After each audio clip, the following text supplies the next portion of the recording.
Hi, welcome to America 2.0. I'm Mark. How you doing? I have about 5 headlines for you tonight. On 2/10/2015, the first one, I debated whether or not I should go about this, but I'm going to read it. This is from the Libertarian Republic, Economic Freedom and Personal Liberty. Latest story: Texas jury sides with marijuana grower who killed a SWAT cop in no-knock raid. Grand jury in Texas refused to indict marijuana grower Adam Souders, who killed Sergeant Henry Magee, after police executed a warrant at his home for suspicion of illegal marijuana and guns.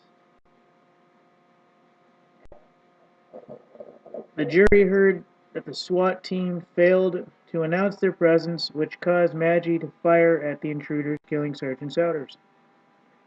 No illegal firearms were discovered in the raid. Amazingly, the other officers did not return deadly fire on Magee. There were small amounts of pot plants discovered. Magee's claims were for personal use, not for sale.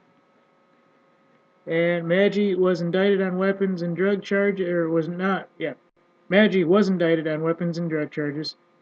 The weapons were legal, except for the fact that they were found alongside the drugs. They became accessory to a crime, which, depending on who you're working with, may or may not be a big thing.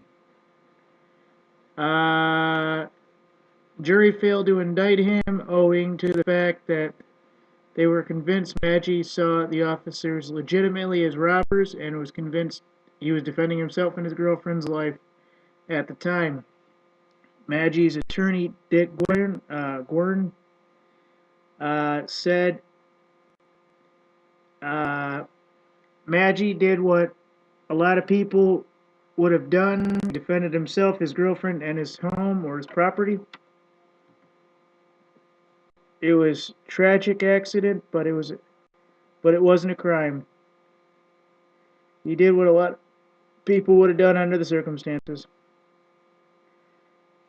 When awakened by a loud boom and somebody's kicking in the door, they defend themselves. And this meant that this didn't have to happen. Gordon said there was no real justification for handling the search warrant in the way it was handled. It could have been easily done knocking on the door during a broad daylight. The alternative would have been to wait till Hank drove to the store or to work. No reason to go in like an invading army and bust down the door. This is the lawyer that said this. There's no reason to go in like an invading army and bust down the door. There's no reason to go in like an invading army and bust down the door. There's no reason to go in like an invading army. An invading army and bust down the door. The incident will not end no-knock raids, but now warrants will go through District Attorney Julie Rankin's desk before heading to a judge. Magee's bond was reduced to $1 million to $50,000 US. So he was found not guilty, but they still have to screw him over because they still need money. So that's the system we're currently living under, people. Oh yeah, you're found not guilty. Yeah, well, you still have to pay this ransom that we're going to give you. And once you pay the ransom, you can go home. But first, you got to pay the ransom, sir. But you were found not guilty, and we love you. Thank you. But first, here, pay the ransom. America 2.0 out.